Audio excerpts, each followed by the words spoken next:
একদিকে লোডশেডিং এর যন্ত্রণা, অন্যদিকে প্রচণ্ড গরম, সবকিছু মিলিয়ে এক কঠিন সময় পার করছি আমরা। আর এই প্রচণ্ড গরমের কবল থেকে কিছুটা স্বস্তি পাওয়ার জন্য রিচার্জেবল ফ্যানের কোনো বিকল্প নেই। আর তাই আজ আপনাদেরকে দেখাবো কিভাবে খুব সহজে এরকম একটি মিনি রিচার্জেবল ফ্যান তৈরি করতে পারবেন, যার সাহায্যে আপনি গরমের স্বস্তি পেতে পারেন। এছাড়াও আকারে ছোট হওয়ায় এটা আপনি যে কোনো জায়গায় নিয়েও যেতে পারবেন। আমার হাতে যে ফ্যানটি দেখতে পাচ্ছেন, এটা 3.7 ভোল্টের লিথিয়াম ব্যাটারি দিয়ে বানিয়েছি, যা প্রায় 2 থেকে 3 ঘন্টা চলে। আর চার্জ শেষ হলে এটাকে এরকম মোবাইল চার্জার দিয়ে চার্জ দিতে পারবেন। আর চার্জ ফুল হয়ে গেলে এটা অটোমেটিক চার্জ নেওয়া বন্ধ করে দিবে। তো চলুন শুরু করি।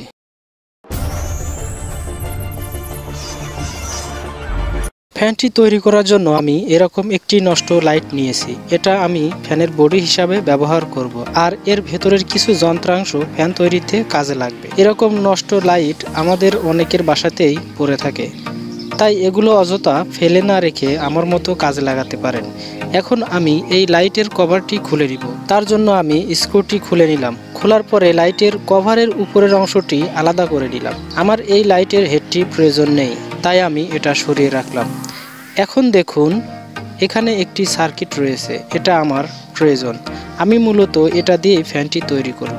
তো চলুন সার্কিট সম্পর্কে কিছু জেনে নেওয়া যাক। সার্কিটের এখানে দেখতে পাচ্ছেন একটি microSD পোর্ট দেওয়া আছে। এটা দিয়েই এই সার্কিটে পাওয়ার দেওয়া হয়। লাইটটি যখন ভালো ছিল তখন এই পোর্ট দিয়ে ব্যাটারি চার্জ হতো। যে কোনো 5 ভোল্টের microSD পিন দিয়ে এটাতে পাওয়ার দেওয়া যাবে সর্বোচ্চ 5 ভোল্ট পর্যন্ত। সার্কিটের এই অংশে আছে ব্যাটারি সংযোগের 2টি টার্মিনাল। বি পজিটিভ লেখা হলো ব্যাটারি পজিটিভ টার্মিনাল ও বি নেগেটিভ লেখা হলো ব্যাটারির নেগেটিভ টার্মিনাল। সার্কিটের এই পাশে দেখতে পাচ্ছি L1 ও L2 লেখা টার্মিনাল। তার মানে এই সার্কিটে দুটি আলাদা আলাদা বাল্ব জ্বালানোর সুবিধা দেওয়া হয়েছে, কারণ এই সার্কিটের সামনে একটি বাল্ব জ্বলে ও পেছনে একটি বাল্ব জ্বলে, যার কারণে এখানে আলাদা আলাদা দুটি বাল্বের টার্মিনাল দেওয়া রয়েছে। তবে আমার এটা প্রয়োজন হবে না। এই টার্মিনালগুলোতে এই সুইচ থেকে কানেকশন করে দেওয়া আছে। এখানে দেখতে পাচ্ছেন একটি আইসির অবস্থান। এই আইসিটি চার্জ কন্ট্রোলের কাজ করে থাকে। এটাকে আসলে অটোকাট সার্কিটও বলা যায়। ব্যাটারিতে ফুল চার্জ হয়ে গেলে এখান থেকে অটোমেটিক চার্জ সাপ্লাই বন্ধ হয়ে যায়। এপাশে রয়েছে একটি রেগুলার ইউএসবি পোর্ট। এটার মাধ্যমে ইউএসবি কেবল লাগিয়ে আউটপুট ভোল্টেজ পাওয়া যাবে। সার্কিটের এই পাশে দেখতে পাচ্ছেন এক সারিতে 3টি রেজিস্ট্যান্স লাগানো আছে। এগুলো সুইচের সাথে কানেকশন করা। এগুলো বাল্বের প্রোটেকশন হিসাবে কাজ করে। বাল্ব যাতে নষ্ট না হয় তার জন্য এগুলো লাগানো হয়েছে। এই পাশে লক্ষ্য করুন, দেখুন এখানে রয়েছে 2টি ইন্ডিকেটর বাল্ব। চার্জ দেওয়ার সময় এগুলো ব্লিঙ্ক করে। এখানে একটি লাল ও একটি নীল আলো জ্বলে এবং চার্জ ফুল হয়ে গেলে নীল আলোটা জ্বলে থাকে, যার জন্য বোঝা যায় যে ব্যাটারিতে ফুল চার্জ হয়ে গেছে। এই ছিল মোটামুটি সার্কিট পরিস্থিতি। এবার চলে যাব মূল কাজে। এখন আমি এরকম একটি 3.7 ভোল্টের একটি লিথিয়াম ব্যাটারি এই সার্কিটের সাথে কানেকশন করে দেখব সার্কিটটি ঠিক আছে কিনা। তো যথারীতি আমি ব্যাটারির নীল তারটি সার্কিটের বি নেগেটিভ সোল্ডার করব এবং লাল তারটি সার্কিটের বি পজিটিভে সোল্ডার করব।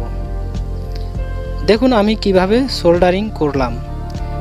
এখন আমি 5 ভোল্টের এরকম একটি microSD চার্জারের পিনটি সার্কিটের microSD পোর্টের সাথে লাগালাম।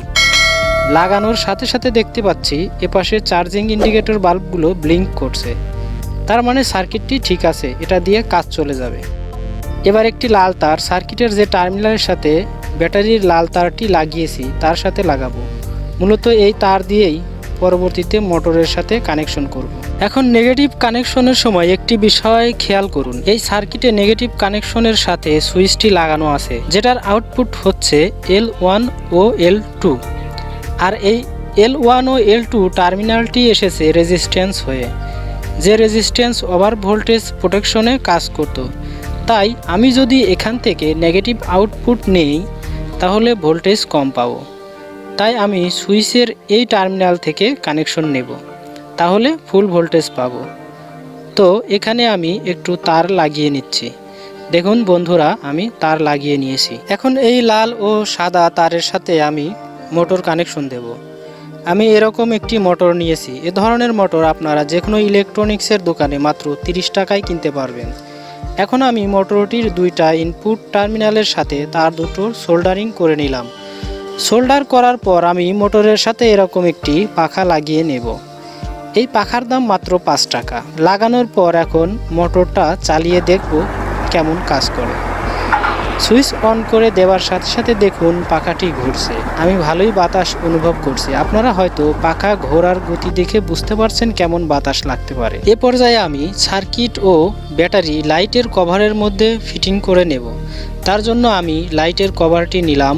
এখন কভারের যথাস্থানে সার্কিটটি বসালাম এবং ব্যাটারিটিও যথাস্থানে বসিয়ে নিলাম। এখন আমি কভারের উপরের অংশটি লাগিয়ে ফিটিং করে নিচ্ছি। ফিটিং করার পর আমি স্ক্রুটি লাগিয়ে নিচ্ছি। ফিটিং শেষে আরেকবার ফ্যানটি চালিয়ে দেখছি এটা কাজ করে কিনা। তো আপনারাও দেখতে পাচ্ছেন যে এটা কাজ করছে। যেহেতু মোটরটি এখানে ফিটিং করতে হবে, তো তার জন্য আমি মোটর ও লাইটের কভারের এই অংশের সাথে ফিটিং হয় এমন একটি এলকি এখানে লাগাবো। এটা লাগালে ডিভাইসটি দেখতেও মোটামুটি ভালো লাগবে। এখন এলকিটি আমি লাইটের কভারের এই অংশে এভাবে ফিটিং করে নিলাম। এরপর মোটরের সাথে আবার তারগুলো সোল্ডারিং করে নিব। যথারীতি সোল্ডার করে ফেললাম। সোল্ডার শেষে এখন আমি মোটরটি এলকির ভেতরে এভাবে ঢুকিয়ে দেব। এখন ফ্যানটি পুরোপুরি তৈরি আমাকে বাতাস করার জন্য। তো চলুন এবার আরেকবার চালিয়ে দেখি কেমন কাজ করে এটা। দেখুন বন্ধুরা, চালানো অবস্থায় ফ্যানটি কিন্তু দাঁড়িয়ে থাকছে না। তো এই সমস্যা সমাধানের জন্য একটা ব্যবস্থা করতে হবে। তো তার জন্য আমি এরকম একটি বাটি নিলাম। বাটির উপরের ঢাকনাটি আমার প্রয়োজন। এখন লাইটের বডির মাপ অনুযায়ী ঢাকনা থেকে পরিমাপ মতো কিছুটা অংশ কেটে নেব। দেখুন আমি কেটে নিলাম। এখন এটা আমি এভাবে লাগিয়ে নেব।